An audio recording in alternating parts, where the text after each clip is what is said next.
Click mo yung ano. Light, yes. Sige pa, isa pa. Yun, para maliwanag. Para maliwanag. Maubos agad ang baterya. Okay. Bismillahirrahmanirrahim.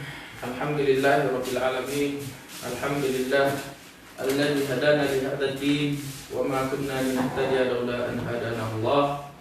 Wa asyhadu an la ilaha illallah wahdahu la syarika lah wa asyhadu anna Muhammadan abduhu wa rasuluh. Salawatullahi wa salamuhu alaihi wa ala alihi wa sahbihi ajma'in. Amma ba'du. Assalamualaikum warahmatullahi wabarakatuh. Sumainyo nawa ang pagpapala at kapayapaan at magandang araw po sa inyong lahat, mga kapatid at mga kababayan. Alhamdulillah, mula sa biyaya ni Allah subhanahu wa ta'ala ay binigyan na tayo muli ng pagkakataon para magbigay at magbahagi ng konting kaalaman na may kinalaman sa ating pananampalataya. At inshallah, isa na naman pong episode na ngayon ang ating tatalakayin. Ito po ay hindi sa bilang pagpapatuloy sa usaping na nakaraang linggo, at inshallah mga ganitong usapin ay sa mga mahabang usapin na inshallah ito ay kapulutan natin ng aral at maging kapaki-pakinabang ito para sa ating lahat inshallah. At inshallah sa pamamagitan nito ay para mabuksan ng puso at isipan ng bawat isa sa atin, especially yung ating mga kapatid at mga kababayan na hindi pa nagsiyakapan sa pananampalatayang Islam. So kaya inshallah sa pamamagitan nito, mga kapatid at mga kababayan, inshallah ay magiging dahilan inshallah upang kayo ay magabayan ng tagapaglikha na si Allah subhanahu wa ta'ala. Mga kapatid, alhamdulillah, hinggil sa kwento ni Maria at ang kanyang anak na si Hesus Kristo, subhanallah, ay isa sa mga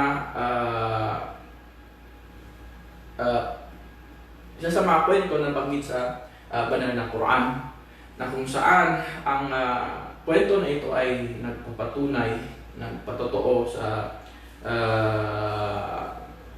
nagpapatotoo at nagpapatunay na si Maria at ang kanyang anak na si Hesus Kristo ay isa lamang mga nilikha, nilalang ng Panginoong Allah subhanahu wa ta'ala, na ito ay tumutukoy sa yung pagparatang ng mga unang Kristiyano pagkatapos ng lumisan ang kapanahunan ni Hesus Kristo.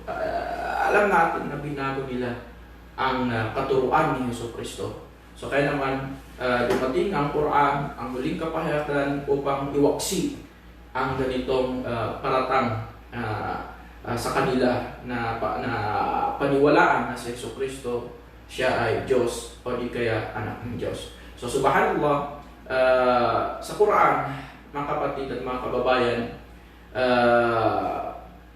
binanggit sa Quran ng isang kabanata mula sa Quran na pinangalanan ni Allah subhanahu wa ta'ala, Suratul Maryam, kabanata ng Maryam, subhanallah, na tumutukoy na si Maria isang dakilang babae na pinarangalan ng Islam. So kaya naman walang mula sa mga kababaihan, di ba, na binanggit sa Quran at mismo pinangalanan ng isang sura o kabanata sa Quran maliban kay Maryam. So subhanallah, ito ay bilang pagpaparangal at pagdakila kay Maria na anak na ina ni Hesus Kristo. So kaya naman, tulad ng sinabi ni Allah Subhanahu wa Ta'ala, binanggit sa banal na Quran, "Wadhkur fil kitabi Maryam idin tabadat min ahliha makanan syarqiyya." So ito ay nagsisimula ang kwento, ikinuwento ni Allah Subhanahu wa Ta'ala hinggil kay Maria, sa surat Maryam, at bago binanggit ni Allah Subhanahu wa Ta'ala ang kwento ni Maryam sa surat Maryam, bago yun, may mga ayat na binanggit din ni Allah Subhanahu wa Ta'ala hinggil sa kwento ni Zakaria. Kwento ni Propeta Zakaria, na kung saan si Propeta Zakaria siya yung nag-aalaga sa kanya, di ba mga ustad? Nag-aalaga sa kanya. So binanggit yun, binanggit ang kwento ni Zakaria, na isa sa mga nabanggit doon yung pagkaroon niya ng anak, which is na kung saan si Zakaria ay umabot na, lalo ng kanyang asawa na umabot na sa shaykhuka, umabot na sa yung katandaan na hindi na manganganak. So subhanallah, dahil dito ay pinagkalooban siya ni Allah Subhanahu wa Ta'ala ng anak na lalaki, at yun ay si Yahya, isang propeta din ni Allah Subhanahu wa Ta'ala. So bago binanggit ang kwento ni Maryam, so kaya naman sinabi ni Allah, "Wadhkur fil kitabi Maryam." So ang ugnayan sa pagitan ng kwento, inuna ni kwento ni Zakaria at ang kwento ni Maryam sa pagkaroon niya ng anak na walang asawa, ito ay tumutukoy sa sa kapangyarihan ng tagapaglikha. Di ba mga ustad? Allahu Akbar. Na kahit si Zakaria, ang kanyang asawa, umabot na sa katandaan na kung saan hindi na manganganak, at gayon din si Maria, na kung saan ay ipinagkaloob sa kanya ni Allah ang isang anak na wala siya asawa. So tumutukoy sa kapangyarihan ng tagapaglikha na si Allah Subhanahu wa Ta'ala. "Wadhkur fil kitabi Maryam idin tabadat min ahliha makanan syarqiyya fattakhadat min dunihim hijaba." So ibig sabihin ng ayat na ito, sinabi ng Allah Subhanahu wa Ta'ala, "O Muhammad, alalahanin mo ang kwento ni Maria sa Quran na binanggit ni Allah Subhanahu wa Ta'ala sa Quran sa panahon na siya ay lumayo mula sa kanyang pamilya, lumayo mula sa mga tao." So siyempre upang concentrate sa paggawa ng ibadah, pagsamba kay Allah Subhanahu wa Ta'ala si Maria, at pagkatapos ay lumayo siya, hindi siya nagpakita sa mga tao hanggat sa sinabi ng Allah Subhanahu, "Fa-arsalna ilayha ruhana fatamathala laha basharan sawiya." So nang ipinadala ng lumayo at hindi nagpakita si Maria mula sa kanyang pamilya, mula sa mga tao, ay nagpadala si Allah Subhanahu wa Ta'ala ng isang anghel, na si Anghel Jibril alayhi salam, na siya ay nagkatawang tao, diba? Kay Maria. So kaya naman nang nakita ni Maria ay nagulat siya. "Qalat inni a'udhu birrahmani minka in kunta taqiyya." Sinabi ni Maria sa kanya, tunay na ako ay magpapakukuk kay Ar-Rahman, ang pinakamahabagin, si Allah Subhanahu wa Ta'ala mula sa iyo. Kung ikaw ay tunay na may takot kay Allah Subhanahu wa Ta'ala. So subhanallah, sa ganong pangyayari, sa ganong pagkakataon ay pinaalalahanan niya yung tao, isang lalaki, na dalawa lamang sila, pinaalalahanan niya sa pamamagitan ng pagkatakot kay Allah Subhanahu wa Ta'ala, na nagpapatunay rin na si Maria talagang isang subhanallah, isang relihiyosang babae. Subhanallah, kaya naman siya ay karapat-dapat lamang pinili ni Allah Subhanahu wa Ta'ala bilang isang marangal at dakilang babae, at isang babaeng buwaran para sa pamayanan na ito, at lalong-lalo na para sa mga kababaihan. So kaya naman sabi niya, tunay na ako ay magpapakukop kay Allah, ang pinakamahabagi mula sa iyo, kung ikaw ay tunay na may takot sa Kanya. So bago natin ipagpapatuloy, inshallah, ay ibibigay muna natin ang microphone na ito sa isa nating mga ustad at alhamdulillah makasama muli natin sila, sina Ustad Ali Yaqub at Ustad Ali Javier. So ibibigay natin kay Ustad ano po ang inyong masasabi hinggil sa ating topic o ating usaping ngayon hinggil sa kay Maria at ang kanyang anak na si Jesucristo. Ustad Ali po ba? Jazakallah khair Ustaz, masyaallah. Alhamdulillah wassalatu wassalamu ala rasulih wa ala alihi wa sahbihi wa man wala. Assalamualaikum. At magandang oras po sa ating lahat, lalo na sa ating mga kababayan na hindi pa Muslim na makakapakinig at nakikinig sa mensahe na ito. Lingguhan na talakayin alhamdulillah sa ating page sa Filipino page. Jazakallah khair sa pangunguna rito. Napansin po natin mga kapatid kung paano nililinaw ng Islam ang mensahe hinggil kina Maria at ang kanyang anak na si Jesus. Sa isang banda kung paano ninyo napakinggan at narinig ang mensahe, mayroong isang sura o kabanata mismo sa Quran na ang pangalan ay Maryam. Samantalang kung ikumpara natin sa Biblia, napakahalagang usapin sana kung mayroon din sana Maryam sa Biblia ay maganda. Ngunit sa punto na hindi na umabot sa atin mga Pilipino, mga Kristiyanong Pilipino, kasi ang basihan ng ating pananampalataya bilang Kristiyano ay yung Biblia. So umabot sa atin yung Quran ngayon upang linawin kung ano yung tunay na aral kina Jesus at ang kanyang ina na si Maria. Sa totoo lang, napansin niyo ang sinabi ng Ustad, nag-quote siya o binasa niya ang mga aya mula sa Quran mismo na si Jesus siyempre hindi siya kabahagi ng Diyos. Sila ay kabilang kapwa nilikha natin. Kapwa tayo sa kanila na nilikha ni Allah subhanahu wa ta'ala. At hindi sila kabahagi ng pagka-Diyos ni Allah subhanahu wa ta'ala para sabihin yung Trinity na aral, yung concept ng Christianity. Sapagkat mula mismo sa aya rin ng Quran, siyempre ang ating binabasa mula sa Quran ay nagpapatunay na si Allah subhanahu wa ta'ala ay walang kabahagi, walang anak. Pero nakakalungkot, under Christianity ay ginawa nila na si Jesus ay anak ni Allah subhanahu wa ta'ala.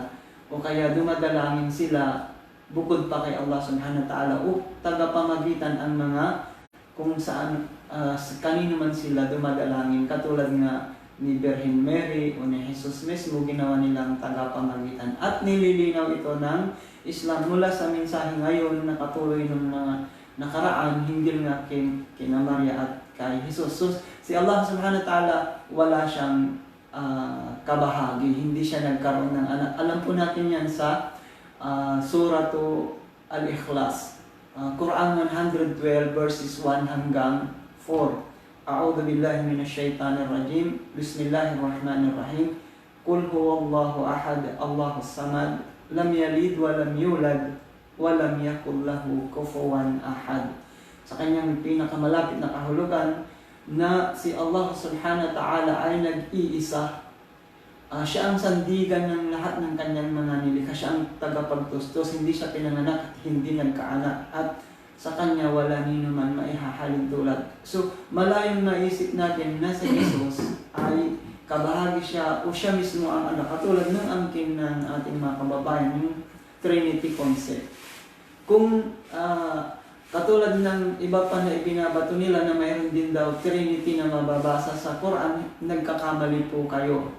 Ina-address ko ito kay Brother Basha, yung lagi nating katalakayan sa group chat. Siya po ay nagsasabi na si Jesus ay kabahagi ng Allah subhanahu wa ta'ala, pero hindi po yan totoo dahil ang Islamic teaching at concept nito umabot po sa atin na naka-fix na siya. Fix. 1,400 years ago, hindi po natin ito mababago. Kahit anong sabihin ng mga non-Muslim sa kanilang pagkaunawa sa binabasa nilang translation of the meaning ng Quran, hindi po yun mababago ng tunay na aral kung saan si Allah subhanahu wa ta'ala hindi niya kabahagi si Jesus sa kanyang pagka-Diyos para sabihin ng Trinitarian concept ng ating mga kababayan Kristiyano na ito yung aral, sapagkat sinasabi ni Allah subhanahu wa ta'ala, umababasa natin sa Quran 4:171, Ya ahlal kitab, la taglu fi dinikum. Sabi niya,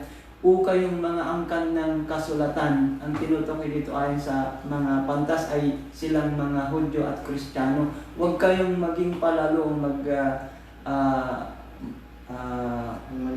magmalabis sa inyong pananampalataya. Wala taqulu 'ala Allahi illa al-haq. Innamal Masihu Isa ibn Maryam Rasulullah. So malinaw po ito na huwag kayo ay magsalita hinggil kay Allah maliban sa katotohanan lamang na si Jesus o Almasi, yung Hesus Kristo ay anak ni Maria na sugo ni Allah. So napakalinaw po ang Islamic concept hinggil po kay Jesus, at si Maria ay ina ni Jesus, at si Jesus ay sugo ni Allah. Ngunit nakakalungkot nga under Christianity na ginawa nilang kabahagi si Jesus mismo. Kaya mayroon po silang pananampalataya na yung Ama, yung Anak, at yung Espiritu ay ginawa na nilang kabahagi ng Diyos. Lahat naman po tayo ay naniniwala na isa lamang po ang Diyos. Hindi po pwede na naniniwala po kayo na ang Diyos ng Kristiyano ay isa at Diyos ng Muslim ay isa. Sa makatuwid, dalawa po ba ang Diyos? Hindi. Naniniwala tayo na isa lamang ang Diyos. Ang iba pa ay nagsasabi, yung po bang Diyos ng mga Israelitas, Diyos din ng mga Muslim? Totoo, kasabagat isa nga lamang ang Diyos eh. Ang tinitingnan po lang natin dito po alin yung tamang konsepto ng pagkilala sa tunay na Diyos na dapat natin kilalanin. So, ayon sa sinabi niyo, nang dahil sa usapin, ito mahabang usapin kung totoo, sinhinggil kay Maria at Jesus, kaya ito, sa mga nababasa nating talata ng Quran, ipagpapatuloy po ng ating mga kababayan ang pagsasaliksik. Ikonsidera niyo po sa ating maraming mga kababayan din na dating Kristiyano, tapos niyakap nila ang aral ng Islam sa konsepto na nandito sa Islam, na si Allah subhanahu wa ta'ala ay wala siyang kabahagi, si Jesus ay hindi niya kabahagi sa pagka-Diyos, kundi sugo lamang niya si Jesus. Mabasa po yan doon sa Surah Maryam na alipin at lingkod, propeta lamang si Jesus. Kanino? Si Allah subhanahu wa ta'ala ang propeta niya si Jesus, alipin niya, lingkod niya, at hindi niya po kabahagi. Siguro malinaw po iyon. Alam niyo po mga kababayan, sa Biblia, wala po kayong mabasa dyan na verses dyan na ipinangaral ni Jesus ang Christianity, na ipinangaral niya kung ano yung inyong angkin ngayon, kundi ang mababasa na malinaw po dyan, halimbawa sa 12:29 ng Marcos, New Testament ng Biblia, itinuturo ni Jesus na isa lamang ang ating Panginoon Diyos. Di ba? Sa Islam, malinaw po ito na yung Panginoon, siya si Allah subhanahu wa ta'ala. Ang Diyos, si Allah pa rin yun. Hindi maari na Christianity concept ngayon na si Jesus ang Panginoon at ang Diyos yung Ama, yung Diyos. Magkaiba po ang mensahe na ito. Kaya nakikita natin ang tunay na mensahe ng Islam. Ito yung tinatawag na tauhid, yung kaisahan ni Allah subhanahu wa ta'ala sa pagiging Diyos niya at siya ang Panginoon at nagtatangan siya ng maraming mga katangian at pangalan na pambala na. Ibig sabihin po natin, kung si Jesus ay kabahagi ng pagiging Diyos, siyempre maraming mag-aaras na katanungan, kaya hindi na nagkasundo ang ating mga kababayan sa kanilang konsepto. Ngunit nandito ang Islam, alhamdulillah, umabot sa atin ang Quran upang linawin ang lahat ng ito, na si Jesus ay anak ni Maria at siya ay sugo ni Allah subhanahu wa ta'ala. Ustad, ibalik ko muna ang microphone. Jazakallah khair. Mashallah. Jazakallah khairan, Ustad Ali. Mashallah. So, subhanallah, malinaw sa atin, di ba, Ustad Ali, maging sa mga naunang kasulatan, mula sa Taurah at Injil. Yun nga, yung Taurah na sa paniniwala ng mga Kristiyano, ito yung Old Testament, at ang Injil, ito yung New Testament. So syempre, ang nakasulat sa mga original nito noon sa panahon ni Moises, sa panahon ni Jesus, lahat ng mga ito, lahat ng mga kasulatan, di ba, mula sa Diyos at maging sa huling kapahayagan ng Quran, lahat ng mga huling kapahayagan ay naghihikayat sa mga tao. Di ba? Naghihikayat sa atin, lalong-lalo na sa huling henerasyon, na naghihikayat sa atin sa tauhid, ibig sabihin sa pagbubukod-dam, sa pagsamba at paniniwala lamang sa kaisahan ng Diyos. So alhamdulillah, dumating sa atin ang huling kapahayagan ay nilinaw ng Panginoong Diyos na si Allah Subhanahu wa Ta'ala ang lahat ng mga paratang noon ng mga tao at mga binago nila hindi sa paniniwala sa kaisahan ng Diyos na si Allah Subhanahu wa Ta'ala, at isa na nga doon, di ba, yung paniniwala usaping hinggil kay Maria at ang kanyang anak na si Hesus Kristo. So kaya naman, nilinaw ito ng Quran, diba? Nilinaw ito ng Quran upang sa ganon mananatili yung mga tao sa tamang landas, sa tamang aral na itinuro noon ng mga sugo at propeta ni Allah Subhanahu wa Ta'ala. So kaya naman, sinabi ni Allah Subhanahu wa Ta'ala bilang pagpapatuloy hindi sa kwento ni Maria sa Suratul Maryam, sinabi ng kataas-taasang Allah nang ipinadala ni Allah Subhanahu wa Ta'ala sa kanya ang anghel na si Anghel Jibril alayhi salam, qalat inni a'udhu birrahmani minka in kunta taqiya. Siya ay nagpapakupkop kay Allah mula sa lalaki na kasama niya sa isang lugar. So subhanallah, ito ay tumutukoy sa talagang si Maria isang relihiyosang babae. So kaya naman sabi ng anghel na ipinadala ni Allah, at yun ay si Anghel Jibril alayhi salam, qala innama ana rasulu rabbiki liahaba laki gulaman zakiya. So sabi ni Anghel Jibril, tunay na ako ay pinadala ng iyong Panginoon. So subhanallah, tunay na ako ay pinadala ng iyong Panginoon upang bigyan ka ng bisyara, magandang balita. So sinabi ni Allah Subhanahu wa Ta'ala sa ibang talata, wa idh qalatil malaikatu ya Maryamu inna Allaha yubashshiruki bi kalimatin minhu ismuhul Masih Isa ibn Maryam wajihan fid dunya wal akhirah wa minal muqarrabin. O Maryam, nang sinabi ng anghel na si Jibril alayhi salam, o Maryam, tunay na so Allah Subhanahu wa Ta'ala ay nagbigay sa iyo ng magandang balita, at ang magandang balita yun si Allah ay ipagkakaloob sa iyo ni Allah Subhanahu wa Ta'ala ang isang batang lalaki ng pangalan niya ay si Al-Mesiya, Isa, Jesus, na siya ay wajihan fid dunya wal akhirah, at siya ay ginagalang sa mundong ito at sa kabilang buhay, wa minal muqarrabin, at isa siya sa mga taong malapit sa Diyos, malapit kay Allah Subhanahu wa Ta'ala, at wa yukallimun nasa fil mahdi wa yukallimun nas fil mahdi wa kahla wa minas salihin. At si Jesus, siya ay isang batang sabi natin na mu'jiza, mula kay Allah Subhanahu wa Ta'ala, na siya ay pinasalita ni Allah Subhanahu wa Ta'ala nang siya ay isang sanggol pa, at nang siya ay umabot sa tamang gulang, mula sanggol at hanggang sa umabot siya sa wastong gulang, siya ay naghikayat sa mga tao sa tauhid, sa pagsamba sa kaisahan ni Allah Subhanahu wa Ta'ala. At dahil isa siyang pinili ni Allah Subhanahu wa Ta'ala, isa sa mga matuwid na tao, wa minas salihin, isa sa mga matuwid na tao. So at kaya naman sinabi ni Allah Subhanahu wa Ta'ala, liahaba laki gulaman zakiya, upang ipagkaloob sa iyo ang isang batang dalisay at malinis mula sa mga kasalanan. Subhanallah, si Hesus Kristo, wa minas salihin. At sinabi ni Maria, qalat anna yakunu li gulam wa lam yamsasni bashar wa lam aku baghiya. Subhanallah, ay parang bilang sagot ni Maria na parang nabigla ba siya, di ba? Na subhanallah, na sabi niya, paano ako nagkaroon ng anak? Paano ako ako nagkaroon ng anak, walang yamsas ni Bashar at walang dumaan sa aking lalaki o asawa, wala akong asawa. So paano ako magkaroon ng anak? Walang yamsas ni Bashar, walang ako bagay. At kailanman ay hindi ako naging mahalay na babae o isang babaeng gumagawa ng pangalo niya o gumagawa ng masama. So subhanallah, yun po si Maria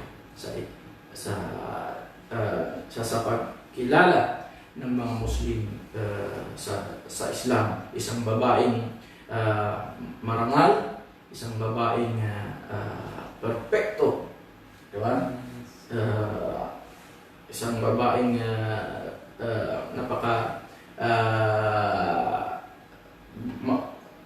mabuting babae, marangal na babae, pinili ni Allah subhanahu wa ta'ala mula sa lahat ng mga kababaihan. So inshallah, bago natin pagpapatuloy, bigay po natin ang microphone kay Ustaz Ali Ako.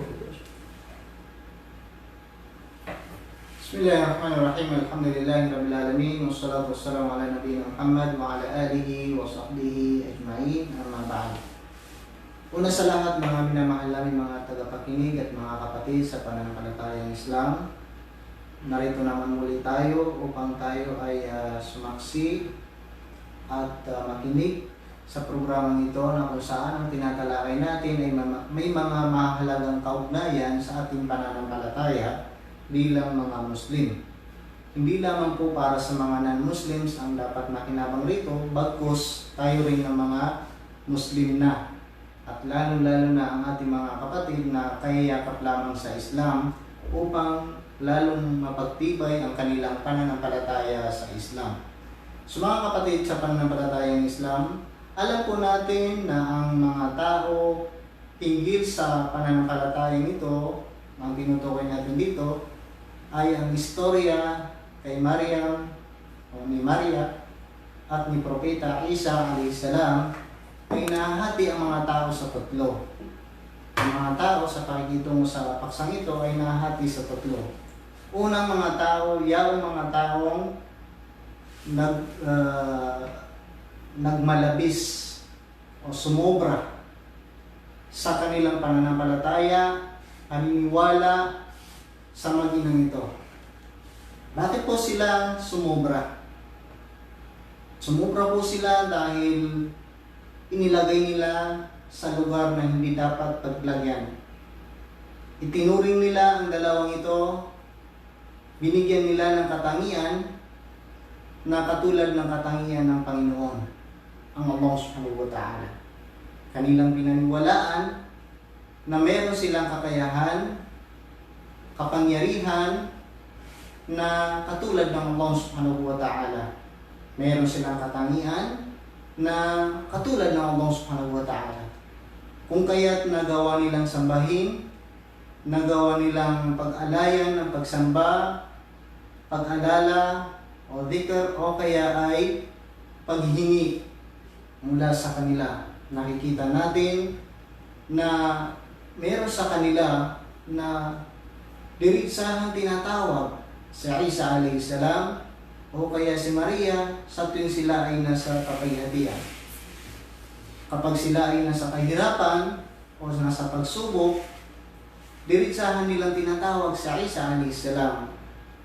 o kaya ay lumalapit sila sa ribulto ni Isa o ni Jesus o kaya sa krus ni Jesus na kung saan kanilang nilarawan na siya raw ito, o kaya sa ribulto na pinagmukha nilang si Maria. Mga taong nagmalabis, mga taong naligaw. Hindi man nila gustuhin na sila ay maligaw, pero dahil sa pagsunod nila sa kanilang mga pare at mga ngaral, lalo silang naligaw. Kung kaya't tinawag sila ng Quran na Dalun. Sa Surat Al-Fatiha, mababasa natin doon, walang dalin. Ang tinutukoy rito ng mga ligaw ay yaong mga Kristiyano. Mga minamahal namin mga tagapakinig, ito po ay Islamic point of view lamang, pagpapahayag sa kung ano ang panig ng Islam. Hindi po namin hangad dito na kayo po ay masaktan. Pangalawang uri ng mga tao ay tinatawag na mga Hudyo. Sila yaong hindi naman nagkulang o sumobra sa katulad ng una, ngunit nanlo sila sa pangalawa na sila ay nagkulang, bagkos sila pa ay nagparatang sa dalawang ito ng mga masasama. Pinaratangan nila una ang kanyang nanay na si Maria, na siya po ay gumagawa ng hindi ka nais-nais na gawain, hindi ka tanggap-tanggap, mga katangian na hindi nararapat sa isang matuwid na babae. Sa madaling sabi, sinabi nila na siya ay gumawa ng masama, kaya siya ay nabuntis. Dahil nga, hindi nila pinaniwalaan ang mensahe na ipinaparating sa kanila ng Allah subhanahu wa ta'ala, na kung saan ay ginawa sa Isa alayhi salam na aya o tanda. Pinaratangan din nila si Isa alayhi salam na siya ay impostor at hindi totoong propeta. Bagamat ipinadala sa kanila o dala-dala niya ang mga aya o mga tanda ng kanyang pagkapropeta. At yan, insyaAllah, ang ating tatalakayin sa maikling oras na ito, ang ilan sa mga mu'jizat na dala-dala o kasama ni Isa alayhi salam sa kanyang pagbabahagi bilang isang sugo sa mga angkan ng Israelitas. At alhamdulillah, mula sa dalawang siktang ito, dalawang relihiyong ito, ay mayroong namamagitan at mayroong nasa gitna na kung tawagin ay sila yaong mga Muslim. Bakit po natawag natin na sila ay nasa gitna? Dahil hindi sila nagmalabis sa pagmamahal nila sa propeta Isa alayhi salam o ni Jesus at sa kanyang ina na si Maria, ngunit inilagay lamang nila sa tamang pagkalagyan. Minahal nila si Isa alayhi salam o si Jesus ng mas higit pa sa kanilang sarili, pagmamahal nila sa kanilang mga magulang, sa kanilang anak, bagkus hindi nila matatanggap na sila ay tawaging Muslim kung hindi nila minahal ang dalawang ito. Yaong mga Muslim, minahal po nila sa Isa. Ginawa nila itong pinaniniwalaan nila, kanilang pinaniniwalaan na kabilang ito sa kondisyon upang ikaw ay maging Muslim o tawaging Muslim, na maniwala ka sa Kanya, na mahalin mo siya, tanggapin mo siya, at sundin mo ang Kanyang mga katuruan, sundin mo higit sa lahat ang Kanyang mensahe, sundin mo higit sa lahat ang Kanyang pagkapropeta. Hanggang doon lang po, hindi sila nagmalabis at hindi nila inilagay sa sobrang pagtatambal sa Allah subhanahu wa ta'ala na kung saan katulad ginawa ng mga Kristiyano. Hindi nila inilagay, hindi nila pinaniwalaan na siya ay may katangian na katulad ng katangian ng Diyos. O kaya may kapangyarihan na katulad ng kapangyarihan ng Allah subhanahu wa ta'ala. Katulad din siya ng mga tao, wala siyang kaibahan sa mga tao, maliban sa kanyang pagiging sugo at propeta na pinahayag sa kanya ang revelasyon. So ganyan po ang sitwasyon ng mga tao dito sa mundo patungkol sa dalawang paksa na ating pinag-uusapan. Sumahan namin mga kapatid sa pananampalatayang Islam, hindi na po natin patatagalin pa. Banggitin po natin ang ilan sa mga mu'jizat na kung saan ay bilang pagsuporta. Alam niyo po mga kapatid, ang ibig sabihin po ng mu'jizat, ang wisdom rito, ang mu'jizat, ito po yung mga bagay na tulong ng Allah subhanahu wa ta'ala sa bawat propeta. Wala ni isa man na sugo ng Allah subhanahu wa ta'ala liban na may kasamang mu'jizat. Dahil sa, bakit? Una, upang lalong mapanatag ang pananampalataya ng mga Hawariyun, ng kanyang mga sahaba. Pangalawa, upang maging tanda na siya ay totoo at hindi nagsisinungaling bilang isang sugo at propeta. Alam niyo po, sa panahon ng bawat propeta, inaakusahan nila ang mga sugo at propeta na sila ay mga impostor. Sila ay mga sinungaling. Sila ay mga magician, mga salamangkero na kayang gawin ng isang bagay na sa kislap mata lamang o kaya tinatawag nilang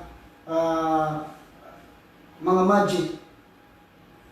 Ngunit ang totoo, ang mga mu'jiza na ito ay mula sa Allah subhanahu wa ta'ala bilang tulong sa kanila upang sabihin na sila ay makatotohanan, malayo sa pagsisinungaling, at totoo na sila ay sugo ng Allah subhanahu wa ta'ala. Pinakakauna-unahang mu'jiza ng ating mahal na propeta na si Isa alayhi salam ay ang kanyang kapanganakan. Ipinakita rito ng Allah subhanahu wa ta'ala ang kanyang kapangyarihan at kadakilaan. Dahil lumikha ang Allah subhanahu wa ta'ala ng kakaibang kapamaraanan. Alam natin ang paglikha ng Allah sa tao ay nasa 4 na kapamaraanan upang ipakita ni Allah ang kanyang kadakilaan, kamahalikaan at kataas-taasan. Nilikha niya una ang isang nilalang tao na walang ama at walang ina. Yun ay si Adam a.s. At pangalawang nilikha niya ay mayroong ama na walang ina. At yun ang kanyang asawa na si Hawa. At ang pangatlong nilikha niya ay mayroong ina subalit walang ama. Yun ay si Isa a.s. At ang pang-apat na nilikha niya ay may ama at may ina. Yun tayo. So ipinapakita sa atin ng Allah subhanahu wa ta'ala ang kanyang kadakilaan, kapangyarihan, at kataas-taasan. Ngunit hindi nangangahulugan na dahil sa wala siyang ama, ay siya ay nagkaroon na ng katangian ng Diyos. Mababaw po yun na agreemento. Dahil kung ganun, higit na mas nakamamangha si Adam a.s. dahil walang ama at walang ina. Bakit hindi nila sinamba? So yun po ang kauna-unahang mu'jiza na kung saan nangyari sa kanyang kapanganakan na hindi po normal sapagkat wala po siyang ama na mayroong ina. Na alam naman natin na yan ang naging dahilan kaya hindi tinanggap ng mga Hudyo. Pangalawa, na nangyaring mu'jiza ng ating mahal na propeta na si Isa o ni Jesus ay ang kanyang pagsasalita nang siya pa ay sanggol pa. Nang siya ay mailuwan ng kanyang ina, ang kauna-unahang ginawa niyang mu'jiza ay ipinagtanggol niya ang kanyang ina. Maalala natin, tinanong si Maria ng mga Hudyo kung saan ito nagmula. At kanya lamang itinuturo ang kanyang anak. At sabi ng mga Hudyo, paano namin kakausapin ng isang sanggol na hindi nakapagsasalita? At yun na nga, nagwika ang sanggol na ito at kanyang sinabi, Qala inni Abdullah, atani al-kitaba wa ja'alani nabiyya. Parang sinasabi niya sa mga Hudyo, makinig kayo mga Hudyo. Ako ay isang alipin ni Allah. Ako ay isang sugo ni Allah para sa inyo na ipinahayag sa akin ang kasulatan. Ito po yung Injil, ang Gospel. Waja'alani nabiyya na ginawa akong propeta para sa inyo. Allahu Akbar. Kauna-unahang mu'jiza na ipagtanggol ng anak ang kanyang ina laban sa mga taong dumudungis sa kanyang pangalan, laban sa mga taong itinakwil ang kanyang pamilya. Walang makakagawa nito maliban sa kanya.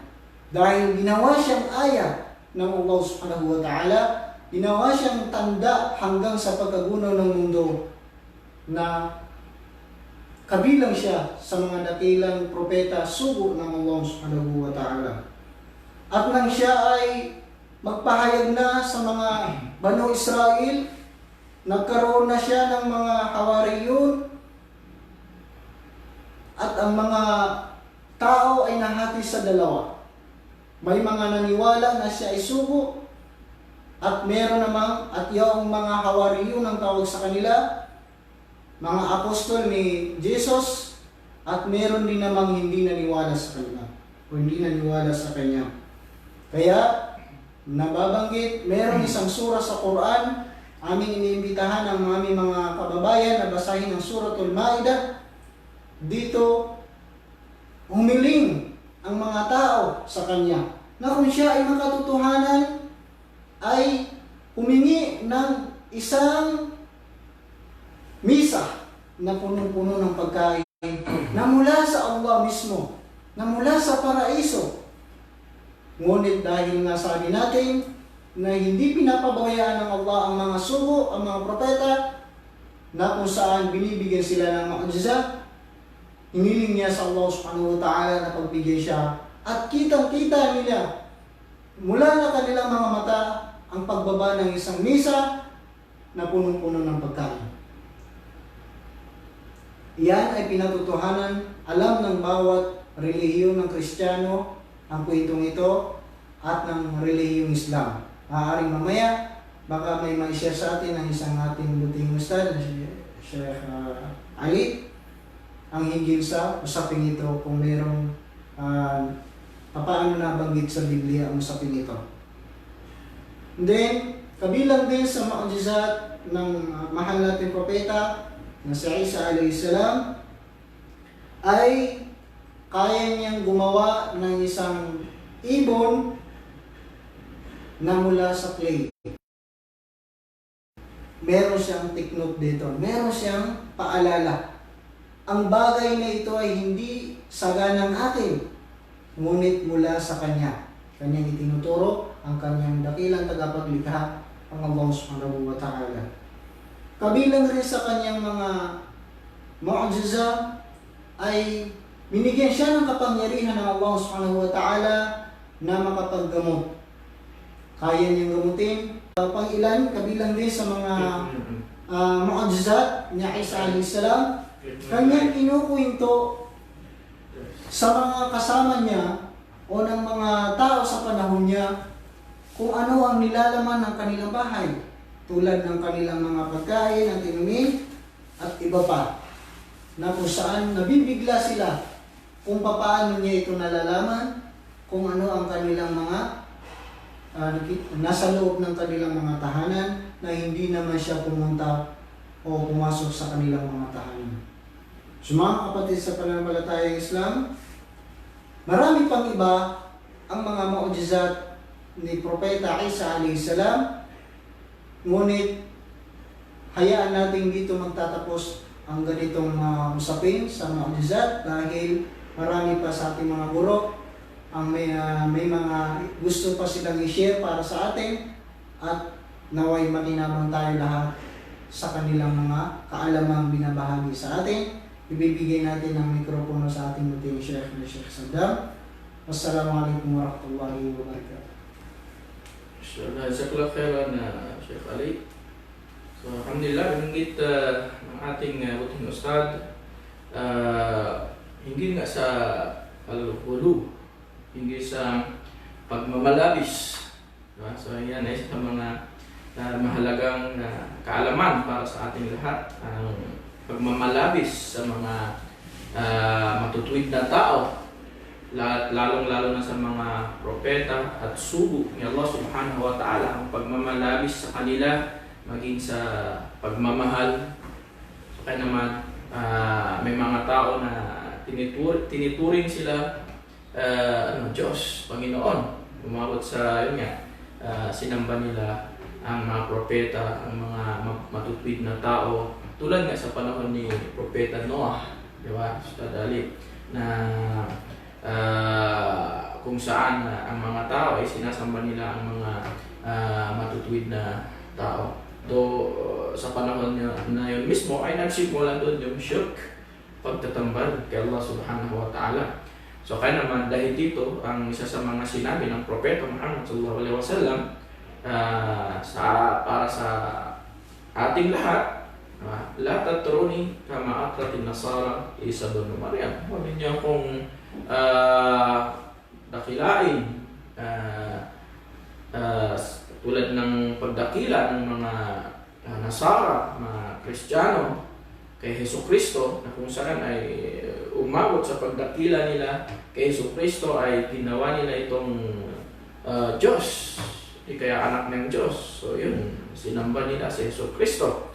So ito ay isang talagang pagmamalabis, at ang pagmamalabis sa Islam, mga kapatid, ay talagang magdadala sa atin tungo sa shirk, pagtatambak kay Allah subhanahu wa ta'ala. So kaya naman maging mula sa mga pamayan ng Muslim ay dapat iwasan nila mga ganitong gawain na pagmamalabis sa mga ulama, sa mga pantas sa Islam, pagmamalabis sa mga mabuting tao. So kaya dapat po natin iwasan ang mga ganitong gawain, at siyempre ito yung sa mga gawain ng mga ahlul jahiliyah, mga panahon ng kamangmangan bago pa man dumating sa kanilang Islam.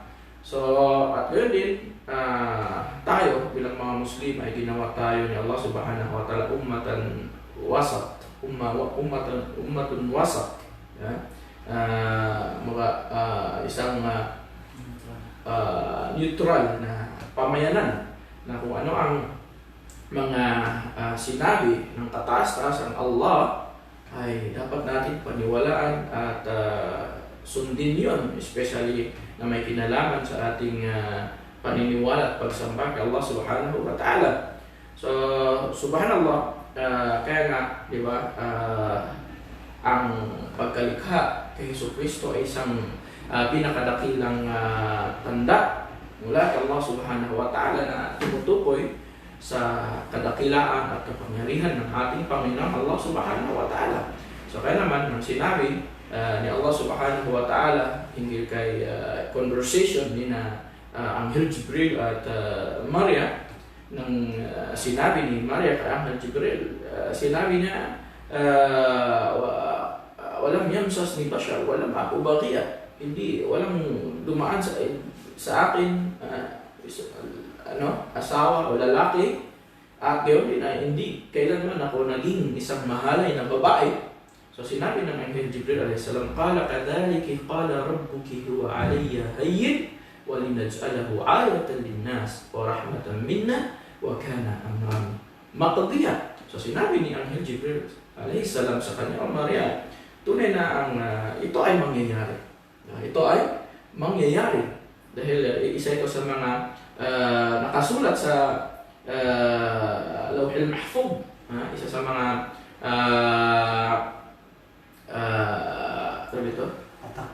na itinakda ng Allah subhanahu wa ta'ala para sa iyo, at ikaw ay pinili ng Allah subhanahu wa ta'ala.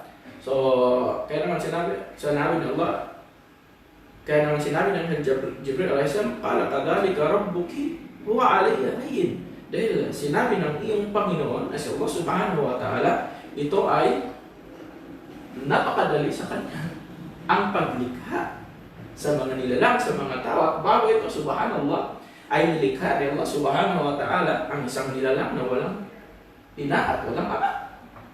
At alam natin lahat at yun ay si Adam alayhi salam. So kaya naman binanggit ito ni Allah subhanahu wa ta'ala para sa ating lahat, para sa mga tao. Sinabi ni Allah, inna mathala Isa inda Allah kamathali Adam, khalaqahu min turab thumma qala lahu kun fayakun. Tunay na ang pagkalikha kay Isa, kay Jesus ay katulad kay Adan. Nilikha kung saan nilikha si Adan, khalaqahu min turab, nilikha siya mula sa alikabok o mula sa lupa, na kung saan walang pinanggagalingan na ama o ina, di ba? Thumma qala lahu kun fayakun, mangyari nga ang pagkalikha kay Adan. At subhanallah, kung tayo ay namangha sa pagkalikha kay Adan, pagkalikha kay Hesukristo, na kung saan ay nilikha siya ni Allah sa pamamagitan lamang ng kanyang ina na walang ama, so mas lalo tayo mamangha sa pagkalikha kay Adan. So ito ay tumutukoy din sa mga taong nagmamalabis kay Hesus Kristo, na tinawag nila si Hesus Kristo na bilang anak ng Diyos, na kung saan yun nga, kung tinawag nila si Hesus Kristo na anak ng Diyos o kaya Diyos, ay mas dapat nilang paniwalaan at tawagin na si Adan ay anak ng Diyos, o di kaya siya ay Diyos. Di ba? So, subhanallah, mga kapatid, mga ito ay isang masabing logical na kasagutan, di ba, mula sa Quran. Subhanallah. So, kaya naman, sinabi ng Allah subhanahu wa ta'ala, hinggil dito, walinaj'alahu ayatan wa rahmatan minna. So, subhanallah, mga kapatid, mga kababayan, ang pagkalikha kay Hesus Kristo, na siya ay nilikha sa pamamagitan lamang ng pag-ihip sa katawan ng kanyang ina, na si Maria, pag-ihip ng kaluluwa hanggang sa pinagbubuntis niya ito ay isang dakilang aya mula kay Allah subhanahu wa ta'ala, na upang ipakita at iparamdam sa lahat, sa sangkatauhan, na ang makapangyarihan lamang, na karapat-dapat lamang pagtuunan ng pagsamba kaya ay si Allah subhanahu wa ta'ala lamang. Walinaj'alahu ayatan linnas, ito ay dakilang tanda mula kay Allah subhanahu wa ta'ala para sa sangkatauhan, wa rahmatan minna. Allah Akbar. Ito ay ginawang rahmah, habag, awa mula kay Allah subhanahu wa ta'ala sa sino mang naniniwala kay Hesus Kristo bilang sugo at propeta ni Allah, at gayon din sa mga taong sumusunod kay Hesus Kristo bilang sugo at propeta ni Allah subhanahu wa ta'ala. So ngayon, baka may huling sasabihin sa Ustad Ali, at syempre ang ating panayam ng ganito ay maring gagawa pa tayo ng pangatlong bahagi, inshallah, sa susunod na linggo, na kung saan ay marami pa tayo babanggitin kay Maria at ang kanyang anak na si Hesus Kristo. So dali, meron ka bang huling paalala para sa ating Isa na din sa muna mga Ustad. So napansin ko natin mga kapatid, ang mga mu'jizat o mga miracles na nagawa ni Jesus na anak ni Maria, hindi po itinatanggi ng mga Muslim to, kasi pinaniniwalaan natin ito na suporta ni Allah subhanahu wa ta'ala sa sino mang kanyang mga sugo, hindi lang naman kay Jesus po ito. Okay po? So ang punto dito ngayon ay si Jesus itinama natin sa mensahe o konsepto ng Christianity na siya ay kabahagi o anak ng Diyos o ano pa man, pero ang Islamic concept ay siya isang sugo, alipin, lingkod, propeta, tao, anak ni Maria. Hindi po siya anak ng Diyos, kundi sugo ng Diyos o sugo ni Allah subhanahu wa ta'ala. Siguro Ustad, magkakasya na muna ang mga mensahe na ito, sapagkat naibahagi na naman natin sa ating mga kababayan, lalo na yung mga nagsasaliksik natin, at inaanyayahan po namin kayo mga kababayan upang manimbang at pag-igihin po o pag-ibayuhin ang pananaliksik hinggil po sa bagay na preparation para sa eternal life, inshallah. Kasi kung mali ang ating paniniwala, mali rin ang ating gawa. Siyempre, kumusta yung ating kabilang buhay? Inshallah, hanggang sa susunod na Ustad, jazakumullah khair. At saka sa ating mga brothers and sisters, i-share nyo po ang video kung ito po ay mas mainam para sa atin upang malaman na natin mga kamag-anak, mga kaibigan na hindi Muslim. Assalamualaikum warahmatullahi wabarakatuh. Subhanakallahumma wa bihamdika, nashhadu an la ilaha illa anta, wa nastaghfiruka wa natubu ilaik. Wassalamu alaikum warahmatullahi wabarakatuh.